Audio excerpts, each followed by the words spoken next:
আসসালামু আলাইকুম, কেমন আছেন সবাই? ভালো আছেন গাইজ? দেখেন, আজকে আমরা একটা কোয়েল পাখি আমাদের বাসার মধ্যে পড়ছিল। এটা আমরা জানি না কোথা থেকে আসছে। আর একটা জিনিস খেয়াল করেন, আর এই কোয়েল পাখিটা দেখেন, মাথার মধ্যে পশম নাই। এর কারণ মনে হচ্ছে যে এটা একটা ফিমেল কোয়েল। আচ্ছা, দেখা যাক, আজকে রাতে আমরা এটা রেখে দেবো। যদি মনে হয় যে ডিম পারে, তাহলে আমরা তো আরও কনফার্ম হব যে এটা মাতৃ কোয়েল। আর আপনারা একটু আমাকে বলতে পারেন যে এটা মেল না ফিমেল? আচ্ছা, যদি বলতে পারেন তাহলে আমাদের অনেক ভালো হবে। আর গায়েজ, এটার ফিমেল। এর জন্য আমরা একটা, কালকে হলো রবিবার, কালকে হাটের দিন, আমরা একটা এর জন্য মেল নিয়ে আসবো। তাহলে দেখা যাবে যে একে দিয়ে আমরা বাচ্চা ফুটাইতে পারবো। আর এটাকে আপাতত আমরা আমাদের ঘুঘুর খাঁচার মধ্যে রেখে দিব। আমাদের এই ঘুঘুর খাঁচার মধ্যে এটাকে আস্তে করে ছেড়ে দিলাম। আর আপনারা দেখেন যে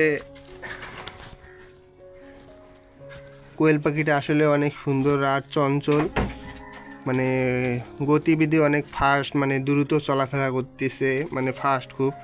আর আপাতত আমি এই যে ঘুঘুদের খেতে দিয়েছি, এখানে এসে ধান, চাল আর ভুট্টা কিছু।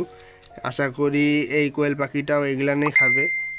আর এই কোয়েল পাখির জন্য আমাদের একটা মেল কালকেই আনতে হবে। কালকে রবিবার, আমাদের এখানে হাটের দিন। আমরা হাটে যাব, হাটে গিয়ে একটা মেল নিয়ে আসবো এর জন্য। তাহলে দেখা যাবে যে ডিম বাচ্চাও করবে। আর আমাদের একটা খাঁচা দরকার। এই খাঁচার মধ্যে আসলে অনেক সমস্যা হয়ে যায়। আমরা যদি আর একটা খাঁচা আনতে পারি তাহলে এইদিক রাখতে হবে। আমাদের একটা ফার্স্ট ফল আমাদের একটা খাঁচা আনতে হবে। বুঝবে, কালকে যে একটা খাঁচা আনা দরকার। আর একটা হলো ওই যে মেল আনা দরকার। কালকে লালবাগে যাব, আর লালবাগ হাটে যাব, যে একটা মেল আনবো আর একটা ফিমেল আনবো। আনার পর দেখা যাবে যে, মানে ফিমেল তো আছে, আমরা একটা মেল আনবো।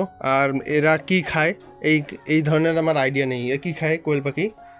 ভুট্টা নাকি ফিড? কোয়েল পাখির মানে ফিড আছে আলাদা? হ্যাঁ, আমাদের ফ্রিজ ফিড আছে। আনা লাগবে। এই কোয়েল পাখির জন্য ফিড আনে আলাদা একটা খাঁচা এদিক বর্তমান দেওয়ার চেষ্টা করতে হবে। যদি নাও হয় তাহলে আমরা একটা মেল আনার পর এখানে রাখবো।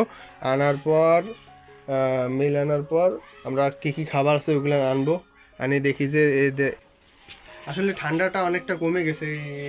প্রায় ঠান্ডাটা শেষের দিকে, শীত, তারপর গ্রীষ্মকাল প্রায় চলে আসবে। সামনে এলো রমজান মাস।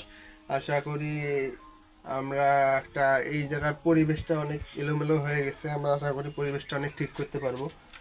আর এই কোয়েল পাখি আমার এই অনেক দিন আগে, মানে 2-3 বছর আগে কোয়েল পাখি আমি পালছিলাম। মনে করো 4টা বা 5টার মতন কোয়েল পাখি নিয়েছিলাম হাট থেকে, যেগুলো অনেক দিন, মানে 4-5-6 মাস পোষার পরও দেখা যায় যে কোনো ডিমও দেয়নি। শুধু মানে হয়তোবা আমি বুঝতে পারিনি হাটের গুলান যে কী রকম। কিন্তু এই কোয়েল পাখিটা দেখা যাক, আজকে ধরলাম আমরা, মানে বাসার মধ্যে আসছিল, পরে জানি না কোথা থেকে উড়ে আসছে, পরে দেখি আস্তে করে ধরলাম, এবং কার সেটাও জানি না। কিন্তু এটাকে আমরা লালন পালন করবো, আশা করি, মানে যত্ন করব যাতে কোনো সমস্যা না হয়। আর এর জোড়া আছে কি না সেটা জানি না, কিন্তু দেখা যাক ডিম পারে কি না। আর আমরা একটা মেল অবশ্যই আনবো। আর এই ছিল আজকের ভিডিও। আশা করি আপনাদের ভালো লাগছে। যদি ভালো লাগে তাহলে লাইক করে দেবেন। আমার ফ্রেন্ডস ব্লগ চ্যানেলকে অবশ্যই সাবস্ক্রাইব করে দিবেন। দেখা হবে নেক্সট কোনো ভিডিওতে, নেক্সট কোনো টপিকে। আল্লাহ হাফেজ।